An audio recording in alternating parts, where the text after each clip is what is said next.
Hari ini kita akan belajar kembali kepada firman Tuhan. Bapak Ibu, kita semakin hari semakin kenal Tuhan. Tentunya kita semakin diubahkan. Karena orang yang kenal Tuhan, ngerti kebenaran, pasti diubahkan hidupnya dan hatinya. Sebab firman yang kita pelajari ini adalah roh dan kehidupan yang akan merubah yang dari dalam kita. Semakin kita kenal Tuhan, semakin kita ngalami Tuhan, semakin kita memiliki pengalaman dengan Tuhan, semakin kita ngerti cara kerja Tuhan, kita menjadi orang yang memiliki iman yang semakin bertumbuh, memiliki pengharapan, tidak dikuasain situasi dan keadaan, tapi melihat segala sesuatu dengan kacamata iman. Kita tahu persis kalau kita kenal Tuhan, Dia adalah Bapa yang baik. Dia adalah penolong, Dia adalah guru yang akan ngajarin kita tentang kebenaran. Semakin hari semakin kita memiliki hikmat, pengertian, dan pengetahuan. Dia juga seorang raja yang maha perkasa. Dia akan membawa kita naik, mempromosi kita. Dia adalah gembala yang akan mencukupi semua kebutuhan kita. Dia juga seorang Bapa yang baik. Bapa itu ngerti kebutuhan anak-anaknya. Makanya Bapak Ibu harus semakin hari semakin ngalami Tuhan. Semakin hari semakin kenal Tuhan. Semakin hari semakin berjalan bersama Tuhan. Kalau kita berjalan bersama Tuhan, kita akan menikmati semua kebajikan dan kemurahan Tuhan. Kita akan menikmati hal ilahi, hal yang besar, hal yang dahsyat. Kita akan menikmati perkara-perkara yang dahsyat yang Tuhan siapkan dalam kehidupan kita. Kita hari ini akan belajar bahwa Tuhan sampai hari ini rindu memberkati kita. Tuhan sampai hari ini pingin banget menunjukkan kasih setianya kepada kita. Ada pengharapan untuk orang-orang yang lagi stres. Ada pengharapan untuk Bapak Ibu yang sedang mengalami pergumulan. Ada masa depan yang cerah untuk orang-orang yang sudah putus asa. Lihat dengan kacamata ilahi. Makanya kita mesti belajar firman untuk ngerti bahwa Tuhan itu punya masa depan atas hidupmu. Sampai hari ini Tuhan merindukan kita, menanti-nantikan kita untuk dilimpahi kekuatan, kuasa, otoritas, hikmat, dan berkatnya kok. Tapi yang jadi masalahnya, kita belum bisa didapatin karena kita masih ngikutin mau kita sendiri. Kita ini kadang belum bisa dipercaya Tuhan.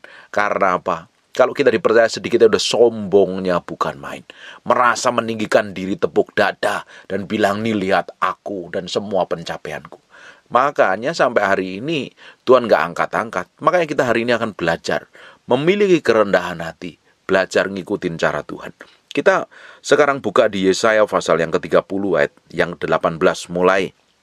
Sebab itu Tuhan menanti-nantikan saatnya hendak menunjukkan kasih-Nya kepada kamu, sebab Ia bangkit hendak menyayangi kamu, sebab Tuhan adalah Allah yang adil. Berbahagialah semua orang yang menantikan Dia. Di dalam Amplified Bible sebenarnya lebih detail dia jelaskan bahwa Tuhan sampai hari ini menanti-nantikan kita untuk memberikan kepada kita kebahagiaan tentunya, kemenangan, kemurahan, perkenanan, kasih, kedamaian, dan sukacita yang sedang sakit, yang sedang luka, Tuhan akan pulihkan. Tapi banyak orang nggak bisa meresponi segala sesuatu yang dialaminya dengan benar. Bapak Ibu, kita itu harus memiliki sikap hati yang benar. Saya ini udah ngajar hal ini itu berkali-kali. Bapak Ibu dengerin khotbah saya udah ngomongin berkali-kali. Karena banyak orang tidak bisa menempatkan hatinya dengan tepat di hadapan Tuhan ketika ngadepin masalah dan persoalan. Reaksinya salah, sikapnya salah, tindakannya salah, keputusannya salah. Harusnya Tuhan memberkati, Tuhan cepat memulihkan, ternyata masih memutar jauh seperti orang Israel. Harusnya tanah perjanjian itu ditempuh dengan beberapa bulan saja, beberapa hari saja, tapi nggak bisa ditempuh dengan beberapa hari saja karena sikap hati, reaksinya orang Israel berbeda. Sama dengan hidup kita. Harusnya Tuhan mau limpahi kita dengan janjinya, anugerahnya, kemurahannya, kebaikannya itu secara dahsyat dan luar biasa. Tuhan akan berkati kita dengan kelimpahan dan kedahsyatannya, hikmat, pengertian, promosi, dan peninggian. Ternyata kitanya sendiri yang tidak bisa dipercaya. Makanya tadi saya bilang, banyak orang itu ketika dipromosi sedikit saja sudah sombong, sudah lupa daratan, lupa lautan. Diberkatin dikit saja sudah sombong, dalannya dongak terus. Sudah angkuh, punya nama baiknya angkuh, dipromosi sedikit angkuh, diberkati sedikit sombong berlaku, membedakan antara orang miskin dan orang yang kaya. Dan orang-orang model kayak begini nih ya, gak bisa dipercaya lebih gede lagi. Makanya kadang ya, ada masalah-masalah yang diizinkan dalam kehidupan kita itu harusnya kita belajar merendahkan hati kita di hadapan Tuhan. Banyak kali Tuhan ngajarin kita di dalam Alkitab untuk merendahkan hati kita di hadapan Tuhan. Kemarin kita udah pelajarin kitab Yunus. Ketika orang Niniwe ini merendahkan hatinya di hadapan Tuhan, merendahkan dirinya di hadapan Tuhan, Tuhan pulihkan dari semua murka yang harusnya ditimpakan, tidak terjadi ditimpakan. Dari kejahatan-kejahatannya dia berbalik dan bertobat. Makanya hari ini kita sadar diri. Koreksilah hatimu sampai kedalaman batinmu. Jangan menjadi orang Kristen yang selalu dongak ke atas terus. Belajar merendahkan diri kita di hadapan Tuhan. Jangan sombong. Kalau Tuhan percayakan kita berkat, kalau Tuhan percayakan kita promosi dan peninggian, kalau Tuhan percayakan kita pengaruh, Tuhan bawa kita jadi orang yang terkenal dan lain sebagainya. Tuhan tuh punya maksud dan tujuan, bukan Tuhan iseng untuk kepuasan dirimu, untuk kehebatanmu. Bukan. Tuhan punya maksud dan tujuan. Bahkan waktu Bapak Ibu menghadapi masalah persoalan pun, Tuhan tidak iseng. Tuhan punya maksud dan tujuan di balik semuanya itu, supaya namanya dipermuliakan atas hidupmu, dan namanya ditinggikan atas semua tindakan dan perbuatanmu. Suatu hari ketika engkau mengalami pemulihan, hidupmu akan dipakai Tuhan untuk memulihkan banyak orang. Banyak orang nggak sampai ke sana.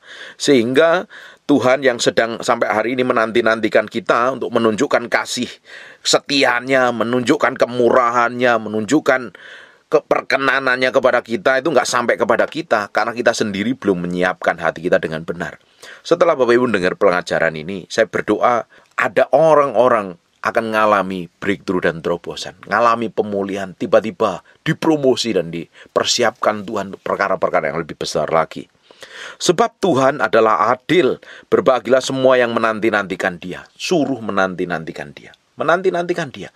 Bapak Ibu mungkin menanti-nantikan pemulihan keluargamu, pemulihan keuanganmu, pemulihan kehidupanmu, pemulihan pelayananmu dan lain sebagainya. Nantikan aja dengan setia. Apa yang Tuhan percayakan dalam hidupmu hari ini, kerjakan dengan tanggung jawab. Lakukan dengan sepenuh hati. Melakukannya seperti untuk Tuhan. Stop ngomel, stop ngerutu, stop nyalain orang lain, stop ngeluh, stop marah-marah, stop maki-maki. Jaga mulutmu dengan baik. Karena dari mulutmu harusnya mengeluarkan berkat. Dari mulutmu harusnya memberkatin banyak orang. Dari mulutmu harusnya memberitakan kebenaran. Bukan makian, bukan cacian, bukan gerutu, bukan ngeluh. Siapkan hatimu dengan baik. Menanti-nantikan Tuhan itu, menanti-nantikan Tuhan dengan bergaul intim dengan Dia. Bertanggung jawab mengerjakan segala sesuatu yang Tuhan percayakan. Setia membangun keintiman dengan Tuhan. Karena kita harus mempersiapkan diri kapanpun saja ketika Tuhan promosi. Kita nggak pernah tahu. Tuhan berkati, kita nggak pernah tahu. Tuhan angkat kita, ngalami peninggian yang powerful dan dahsyat. Tuhan tambahkan berkat hikmat dan lain sebagainya. Kita tidak pernah tahu waktunya Tuhan. Bagian kita itu mempersiapkan hati kita ini setiap hari. Jangan-jangan hari ini aku diberkatin Tuhan. Jangan-jangan hari ini aku dipromosi Tuhan. Jangan-jangan hari ini aku dikoneksi dengan orang-orang tertentu, membuka sesuatu breakthrough terobosan dalam keuangan, dalam bisnis dan lain sebagainya. Nah, bagian menanti-nantikan Tuhan adalah bagian mempersiapkan diri kita ini dengan sungguh-sungguh. Karena kita tidak pernah tahu persisnya kapan Tuhan mau promosi, Tuhan berkatin, Tuhan pulihkan, Tuhan pakai. Saya mempersiapkan hati saya setiap hari di hadapan Tuhan. Saya mempersiapkan hati saya kadang seringkali gagal, beberapa kali gagal. Dan saya terus perbaiki. Ketika saya melayani Tuhan, saya tidak sampai kapan Tuhan promosi saya. Saya tidak pernah tahu. Bagian saya setelah saya ikut Tuhan, saya cintai Tuhan, saya belajar, saya bertobat sungguh-sungguh. Bagian saya mempersiapkan hati saya nantikan Tuhan saja. Mau kapan pun waktunya, saya persiapkan hati saya. Ketika saya mempersiapkan hati saya belajar menaklukkan keinginan daging dan hawa nafsu saya ini kepada kehendak Tuhan. Karena saya mempersiapkan sesuatu yang besar, pengaruh yang besar, urapan yang besar, hikmat, pengertian, dan anugerah yang besar yang akan dilimpahkan dalam kehidupan saya. Saya persiapkan dari hari ke hari. Ternyata butuh waktu. Nah, waktu menantikan ini sebenarnya Tuhan sedang urusin hati kita. Nikmatin aja, jalani saja. Di sela-sela perjalanan kita menantikan pertolongan Tuhan, breakthrough, kelepasan, promosi dan peninggian, Tuhan tuh selalu bawa kita ke dalam level satu pada level yang lain. Tuhan terus ubahkan hati kita, Tuhan bentuk kita, Tuhan persiapkan kita. Bapak Ibu, untuk seorang dipromosi menjadi seorang nomor 1 di Mesir, Yusuf dipersiapkan, Daniel dipersiapkan, Esra Nehemia dipersiapkan, Mordekai dipersiapkan, Esther dipersiapkan, Daud pun mengalami persiapan secara ilahi. Itu perjalanan yang harus dialami. Ikut Tuhan tuh nggak ada yang instan. Ikut Tuhan tuh nggak ada yang ujuk-ujuk langsung jadi. Bim salah bin langsung jadi. 1-2 hari langsung jadi, nggak ada. Ikut Tuhan tuh by proses, butuh waktu, butuh ketekunan, butuh kesetiaan kok. Kalau engkau ngalami hari ini masalah yang berat, belum selesai setia nantiin Tuhan. Kok Tuhan belum jawab saya? Kok Tuhan belum bikin terobosan dalam hidup saya? Kok Tuhan belum pulihkan? Kok rasanya Tuhan masih jauh? Setia menanti-nantikan Dia. Karena kita tidak pernah tahu waktunya kapan. Bagian kita kan nempel sama Tuhan. Menanti-nantikan itu nggak pernah tahu. Seperti seorang petani menantikan dia hasil panen dari benih dituai. Dia mulai tanam. Dia tunggu sampai pohonnya itu berbunga, berbulir. Sampai tuang. Dia tidak pernah tahu waktunya kapan, jamnya kapan, bulannya kapan, harinya kapan dia harus panen. Bagian dia harus menanti-nantikan. Kalau ingin belajar menantikan, belajar sama petani. Bagaimana dia nanam padi dari benih disemai sampai dia nuai. Butuh waktu, butuh proses. Jalan ikut Tuhan itu ngikutin caranya Tuhan, ngikutin waktunya Tuhan, ngikutin maunya Tuhan. Banyak orang Kristen hari ini, karena segala sesuatu disiapkan dengan instan, disuguhi dengan semua yang instan-instan, pingin ngalami proses yang instan tidak bisa. Proses itu membuat hati kita itu diubah di hadapan Tuhan. Kalau hati kita diubah dan dipersiapkan Tuhan, Tuhan artinya punya maksud dan tujuan. Karena Tuhan hari ini ketika kita menanti-nantikan Dia, Dia juga sedang menanti-nantikan kita untuk menunjukkan kasih-Nya kepada kita, kemurahan-Nya, berkat-Nya, perkenanannya, anugerahnya, kedahsyatan dan urapannya, kuasanya melimpah atas hidup kita. Sampai hari ini Tuhan menunggu kita. Tapi banyak orang gak bisa didapatin, bisa dipercaya Tuhan. Saya berdoa setelah dengar apa yang saya sampaikan hari ini, banyak orang mulai bisa dipercaya Tuhan. Didapati menjadi orang-orang kesayangan Tuhan, yang akan dilimpahi dengan anugerah dan kemurahan yang dahsyat, yang datangnya dari Tuhan sendiri. Kita lanjut di ayat yang ke-19. Sungguh, hai bangsa di Sion, yang diam di Yerusalem, engkau tidak akan terus menangis, tentulah Tuhan akan mengasihani engkau. Apabila engkau berseru pada saat Ia mendengar teriakmu, Ia akan menjawab. Datang sama Tuhan, teriak sama Tuhan, ngomong sama Tuhan, bergaul intim dengan Tuhan. Kemarin kita udah pelajarin di kitab Esther, Bapak Ibu mesti dengerin kitab Esther yang belum dengarkan, bagaimana kita bisa menaklukkan hati raja. Dengan sikap, tindakan, dan perbuatan kita bisa menyenangkan hati raja. Kalau kita ini bisa menyenangkan hati Tuhan, semua kemurahan anugerahnya dilimpahkan kepada kita. Tuhan sampai hari ini kan, tadi ayat di 18 menanti-nantikan kita kok.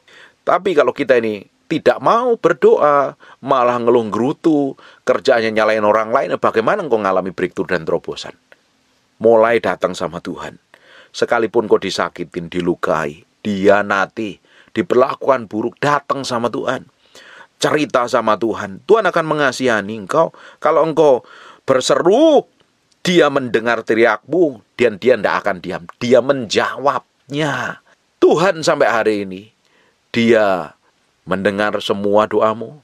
Dia ngerti isi hatimu. Dia menunggu respon hatimu. Ketika engkau datang sama Dia, ketika engkau berdoa, jangan pernah menyerah, datang terus sama Tuhan. Seperti seorang perempuan yang datang ke rumah hakim itu minta keadilan, digedor-gedor terus, sampai akhirnya hakim itu menyerah dan memberi pertolongan. Datang sama Tuhan, cari Tuhan dengan sungguh-sungguh, cintai Tuhan dengan sungguh-sungguh, jangan pernah menyerah, kasihi Tuhanmu dengan sepenuh hatimu. Tuhan, Dia adalah Allah yang setia, Dia Allah yang baik, Dia akan bikin breakthrough dan terobosan atas hidupmu. Tuhan sampai hari ini mendengar semua doamu, Tuhan juga akan jawab semua pergumulanmu.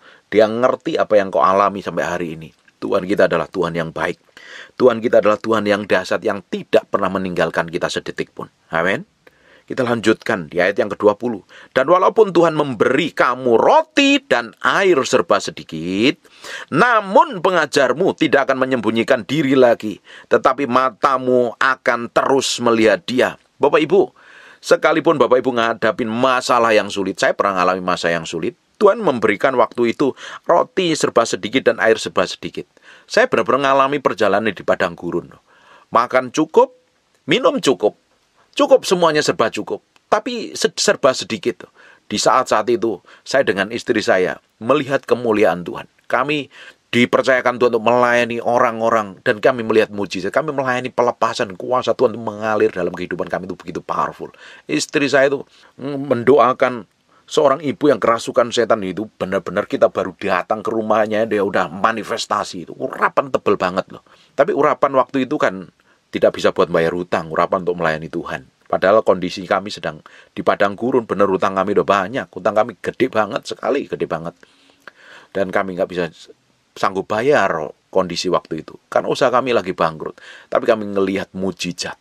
Kami doain orang sakit, orang alami kesembuhan, alami breakthrough, terobosan. Powerful dan dahsyat sekali. Tapi di sisi lain, Tuhan memberi roti dan air serba sedikit. Kami hanya just enough. Cukup buat hari itu. Hari itu cukup makan. Hari itu bisa bayar IPL, bayar cicilan dan lain sebagainya. Tapi di sisi yang lain kita mengalami banyak kekurangan. Dan Tuhan buktikan Dia menyertai. Di sisi lain Tuhan tambahkan hikmat, pengertian, benar-benar diberkatin kita dengan perkara-perkara rohani. Ayat ini benar-benar digenapi dalam kehidupan saya. Di ayat yang ke-20, dan walaupun Tuhan memberikan kamu roti dan air serba sedikit, namun pengajarmu tidak menyembunyikan diri lagi, tetapi matamu akan terus melihat Dia. Ternyata di sela-sela kami hanya menikmatin air serba sedikit dan roti serba sedikit, Tuhan tunjukkan, aku ini ada loh. Aku menyertai hidupmu. Aku tuh menyertai pelayananmu. Makanya kita melayani orang dilawat Tuhan. Kita bisa melayani pelepasan. Kita doain orang alami kesembuhan. Banyak sekali mujizat terjadi. Itu membuktikan bahwa ini loh, aku tuh ada buat kamu. Dari kejadian itu kita belajar. Sekalipun dalam kondisi terjepit, susah pun, saya tahu Tuhan yang saya layani, Tuhan yang saya sembah tidak pernah meninggalkan saya. Dialah yang ada setia, Dia selalu menyertai hidup saya, dan sampai hari ini pun Tuhan menyertai. Tuhan yang saya sembah, Tuhan saya yang layani, Tuhan yang sama yang Bapak Ibu layani, Tuhan juga akan menyertai hidupmu.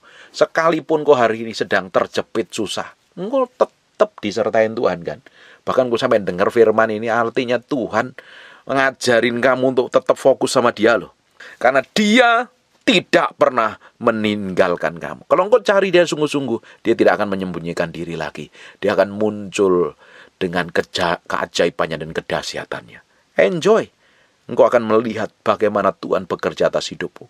Setia terus, jalan terus. Jangan putus asa, jangan stres, jangan bingung, jangan panik. Lihat. Karena saya melihat banyak orang sedang putus asa menghadapi masalah hidupnya. Banyak orang konseling dengan saya, banyak menghadapi masalah-masalah yang berat dan rumit, rasanya sudah mau nyerah. Dengerin baik-baik. Allah yang kita sembah, namanya Yesus Kristus Tuhan, tidak pernah meninggalkan kita. Dia tidak menyembunyikan diri lagi kepada kita. Justru Dia akan muncul dalam kedahsyatannya. Buktinya apa? Selama ini, selama engkau tertekan, selama engkau punya masalah, Dia tetap memelihara hidupmu, Dia ada di sampingmu, Dia menjagaimu, Dia menghiburmu, dan memberikan kekuatan sampai hari ini engkau bisa dengar firman Tuhan, tidak kekurangan satu apapun. Bukti Tuhan manifestasi dalam hidupmu, menyertai hidupmu untuk selama-lamanya. Amin.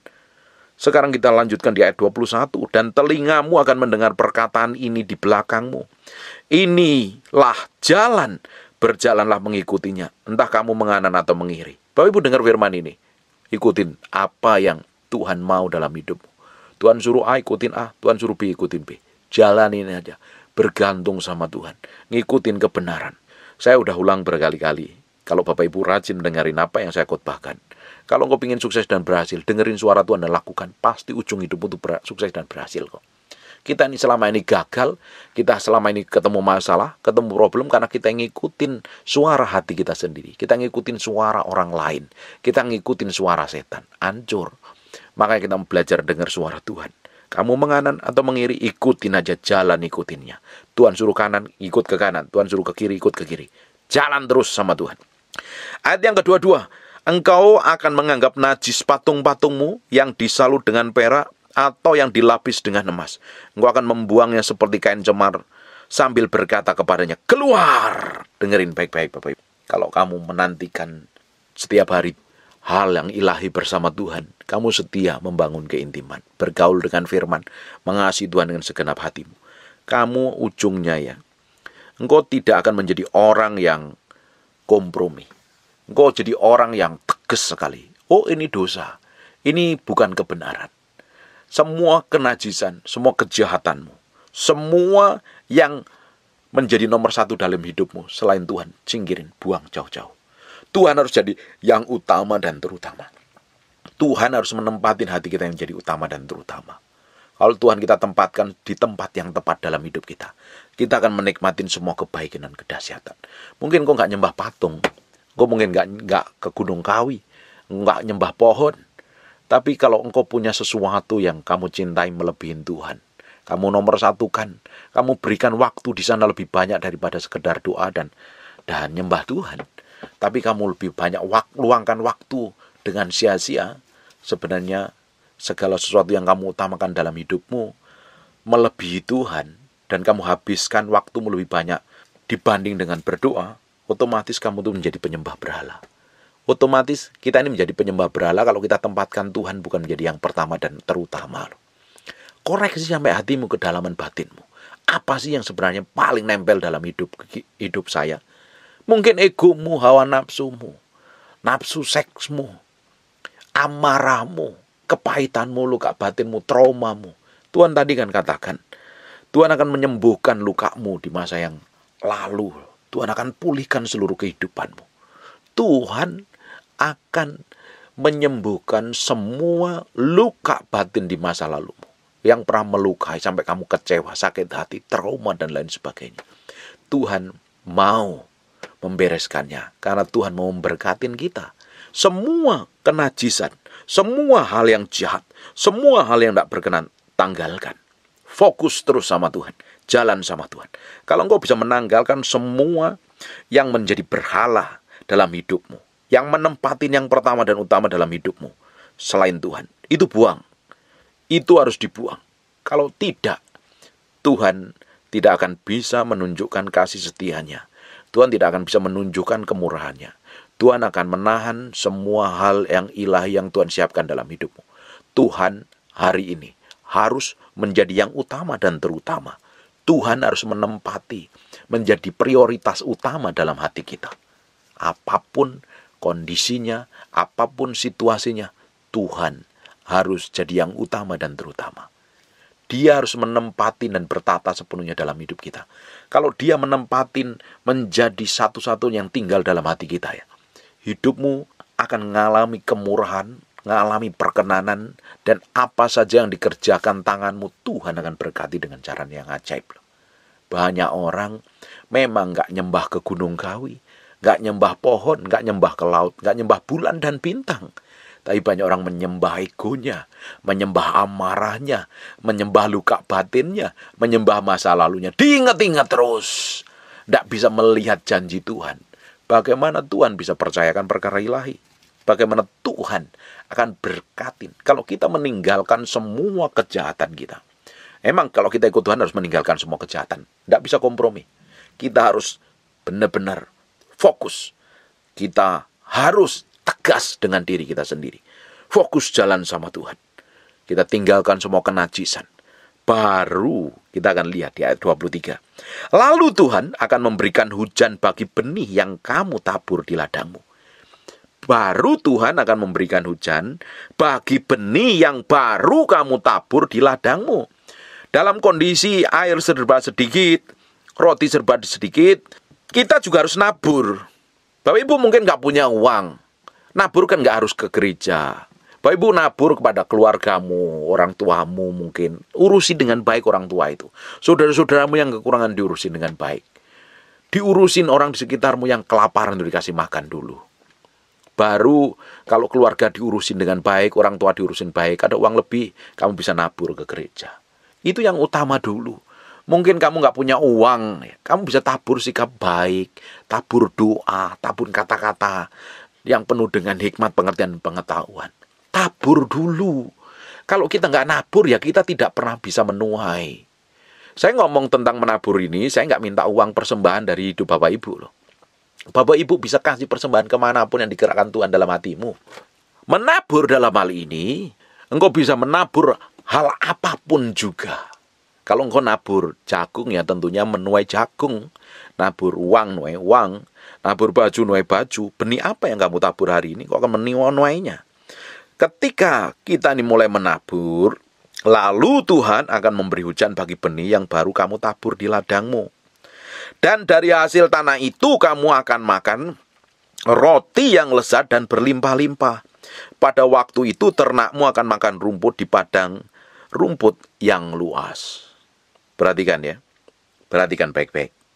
Dan dari hasil tanah itu kamu akan makan yang lezat dan berlimpah-limpah. Pada waktu itu ternakmu akan makan rumput di padang rumput yang luas.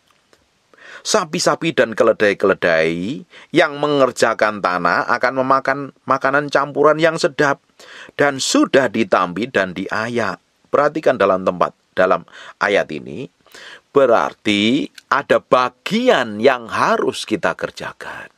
Ada bagian Tuhan yang Tuhan akan kerjakan dan ada bagian kita yang kita harus lakukan. Jangan kamu pingin ngalami breakthrough dan terobosan tapi malas kerja. Kalau engkau jadi karyawan teladan. Jadi bekerja dengan tanggung jawab. Jadi bos, jadi pemilik pengusaha, jadi pemilik pabrik, jadi apapun yang kamu kerjakan. Kalau kamu sungguh-sungguh mencintai Tuhan, lakukan yang terbaik loh. Harus yang the best yang kamu bisa kerjakan. Jangan malas-malasan. Ada bagian yang kita harus kerjakan dan ada bagian Tuhan yang Tuhan akan limpahkan. Banyak orang malas. Bagaimana kalau engkau malas? Jadi karyawan yang malas, gak punya prestasi. Justru sebagai anak Tuhan kita harus tunjukkan bahwa kita ini memiliki bibit unggul kerajaan Allah. Kok kita menjadi orang yang benar-benar muncul di permukaan karena kita menjadi orang yang melakukannya segala sesuatu seperti melakukannya untuk Tuhan. Pasti Tuhan berkati. Kalau kita cinta Tuhan, kalau kamu jadi pelajar ya, beli pelajar yang benar-benar pintar, pandai. Jangan menjadi pelajar yang bodoh. Ngaku cinta Tuhan tapi bodoh. Nggak mau belajar. Bagaimana mungkin?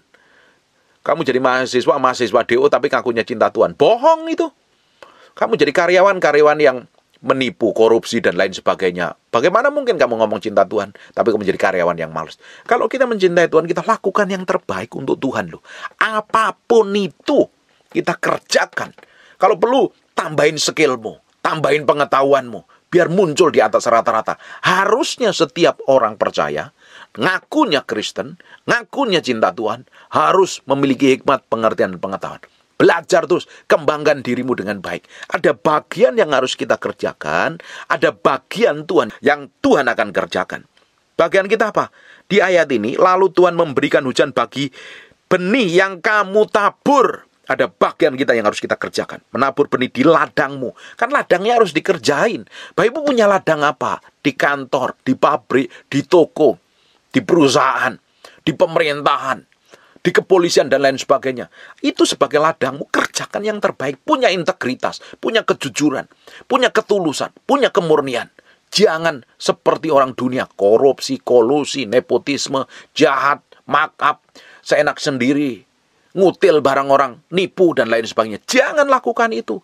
Justru kita menjadi anak-anak Tuhan yang tampil, mencerminkan nilai karakter kerajaan Allah. Kalau kita didapatin seperti itu, ya pasti Tuhan limpahi, ya pasti Tuhan promosi, ya pasti Tuhan berkatin. Tapi kalau didapatin anak Tuhannya malas, kerjaannya korupsi, kerja seenak perutnya sendiri, ngelawan pemimpin, masuk kerja jam 8, setengah 9 baru datang, pulang jam 5, setengah 5 baru pulang. Bagaimana Tuhan promosi kamu? Kalau kejadiannya kayak seperti itu, kita harus lakukan double di atas rata-rata. Dunia, kalau melihat karyawannya rajin, pasti dapat nilai lebih. Bisa dipromosi, gajinya naik. Justru kita sebagai anak Tuhan, kita harus lakukan di atas rata-rata. Bagian kita itu mengerjakan ladang kita dengan baik. Ladangnya kita kerjakan, kita taburi, baru Tuhan akan berikan hujan. Semua yang kita kerjakan lewat tangan kita baru diberkati. Ayat yang ke-25-nya perhatikan baik-baik. Dari setiap gunung yang tinggi dan dari setiap bukit yang menjulang akan memancar sungai-sungai dari hari pembunuhan yang besar apabila menara-menara runtuh. Maka terang bulan purnama akan menjadi terang seperti terik dan terang matahari terik akan 7 kali ganda, yaitu seperti terangnya 7 hari pada waktu Tuhan membalut luka umatnya dan menyembuhkan bekas pukulan. Tuhan akan pulihkan semuanya nih. Kalau Tuhan pulihkan, dia mau pulihkan seutuhnya. Dia pulihkan di area jiwamu, pikiranmu, perasaanmu, kemauanmu, dari luka-lukamu masa lalu. Tidak hanya berhenti sampai situ, Tuhan juga pulihkan keuanganmu. Tuhan pulihkan jiwamu, dipulihkan, dan tubuhmu juga mengalami namanya berkat dan kelimpahan Tuhan. Tuhan mau pulihkan roh, jiwa, dan tubuh kita sepenuhnya. Tidak nanggung kalau Tuhan kerja. Dan Tuhan sampai hari nunggu kita. Benar nggak kita ini bisa dipercayakan? Benar nggak kita ini bisa didapati menjadi orang yang sungguh-sungguh mengasihi Dia? Benar nggak kita ini didapati menjadi orang yang memiliki kerinduan, kehausan, kelaparan dengan Tuhan? Hari ini engkau sedang menantikan terobosan breakthrough, ingin menantikan pemulihan dari suamimu yang kurang ajar, yang kasar, yang tukang main selingkuh, dan lain sebagainya. Datang sama Tuhan, ngomong sama Tuhan. Dan lakukan bagianmu yang terbaik. Persiapkan dirimu. Ketika dia pulang, dia mendapatin kau memiliki karakter kerajaan Allah. Tapi kalau kau nggak didapatin memiliki karakter kerajaan Allah, ya suamimu nggak akan balik-balik.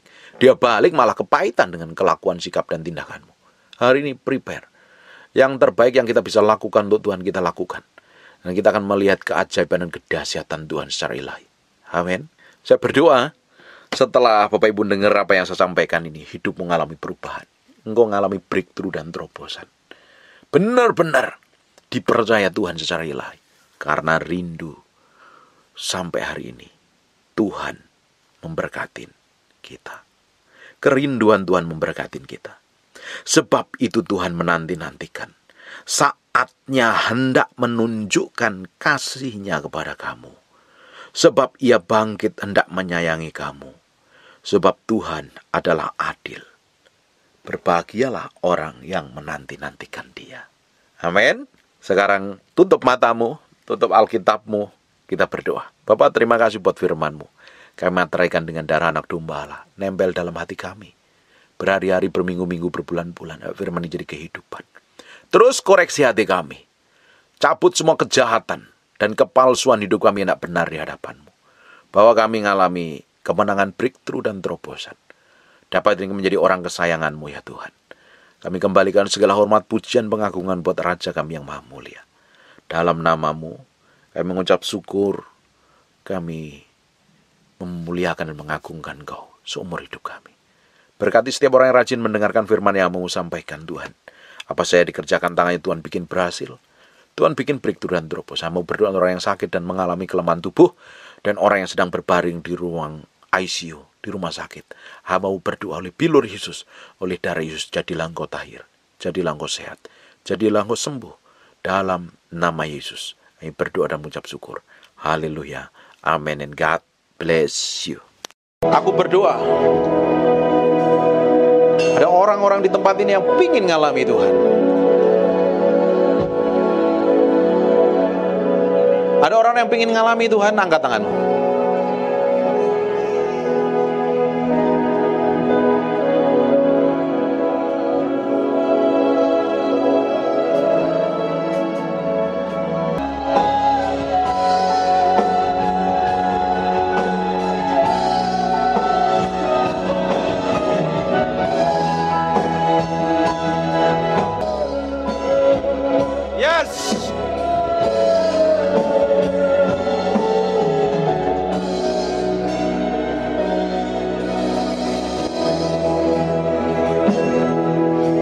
Buka tanganmu dua-dua. Saya mau berdoa. Tutup matamu, fokus sama Tuhan. Saya mau hitung 1 sampai 3 ya. Nanti ada orang-orang yang akan ngerasain hadirat Tuhan begitu kuat. Terus semakin kuat. Ini bagianmu, bukan urusanku. Ini bagianmu, bukan urusanku. Ada kuasa Tuhan yang hadir dalam ruangan ini begitu kuat.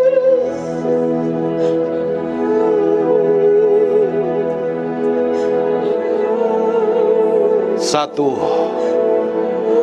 ada seseorang mulai didamah Tuhan. Hadiratnya begitu kuat. Nanti sembah ya. Dua, kuat urapannya.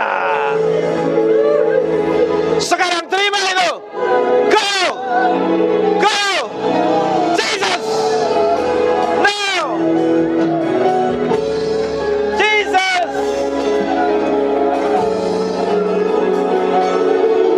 Yes. Hey. Now.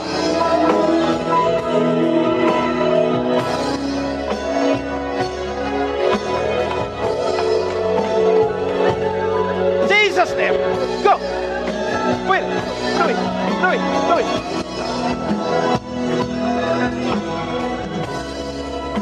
Jesus name. Urapanmu turun.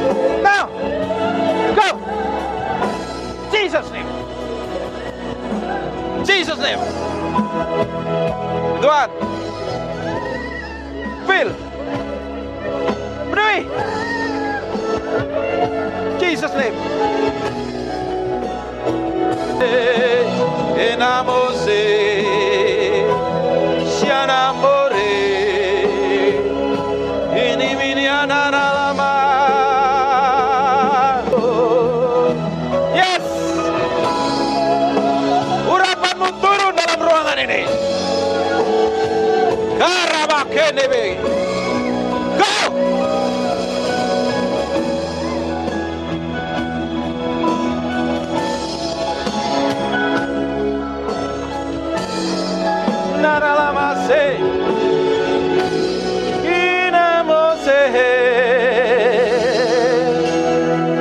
Aku perintahkan semua roh jahat dalam ruangan ini yang bukan dari Tuhan,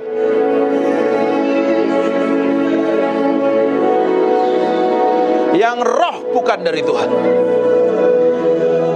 Aku berdoa ada orang-orang yang luka batin, yang pernah disakiti. Lepaskan. Jesus name. Go.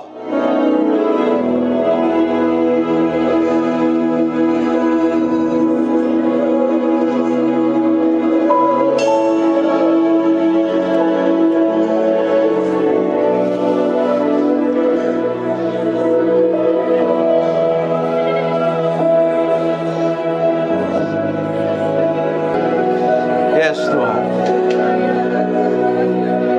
Engkau belum selesai dalam ruangan ini. Ada beberapa orang yang masih dijamah Tuhan, sampai gak tahan kuat berdiri lah.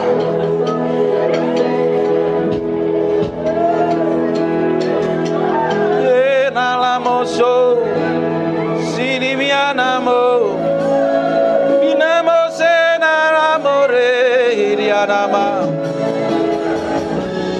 Breathe upon me, breath of God. Pengen nyembah terus kan? Tahu gak? Pengen nyembah terus kan? Enak kan hadiratnya? Bawa pulang hadirat ini.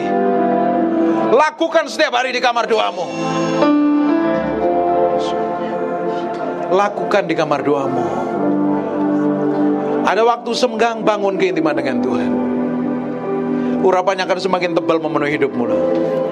Amin. Saya mau melihat ada perubahan besar terjadi dalam ruangan ini. Apapun persoalannya, apapun masalahnya, kalau ada orang-orang yang haus dan lapar nyembah Tuhan, di mana Tuhan ditinggikan, Dia akan manifestasikan kuasanya. Dengerin baik-baik. Ada beberapa orang masih rasanya pengen tutup mata dan nyembah Tuhan, dan ini harus selesai. Kalau nggak saya diomelin. Diomelin nanti. Kan waktunya udah selesai. Dengerin baik-baik ya. Semakin hari kamu lakukan setiap hari di kamar doamu, kuasanya semakin real dan nyata. semakin bangun keintiman pribadinya semakin nyata. Dia real menyertaimu. Dia bukan Tuhan yang seperti kamu bayangin main kecapi di surga, ambil duduk di kursi goyang liatin, ngapain anakku ya, enggak. Dia menyertai, this real, berjalan bersamamu. Bahkan kamu ngomong pun disertai, kamu nyembah Tuhan disertai, deal bisnis dengan orang pun akan disertai Tuhan. Kemanapun kau pergi, kuasanya semakin nyata. Dan waktu kamu nyembah Tuhan setiap hari, seperti come breathe upon me, seperti Tuhan hembuskan nafasnya dalam hidup,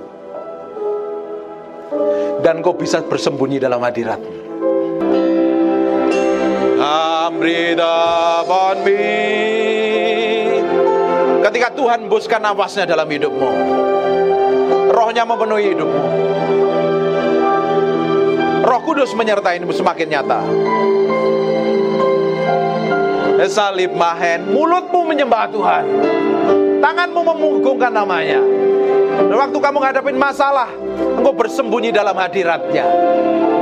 Ketika ada roh nyakitin dan melukain kamu, kamu tetap berjalan dalam kasih, gak kesel, gak jengkel, gak ngamuan, gak ngototan. Baru kamu bisa Jesus I adore, Jesus I adore your holy name. Tuhan berkati Bapak Ibu semuanya.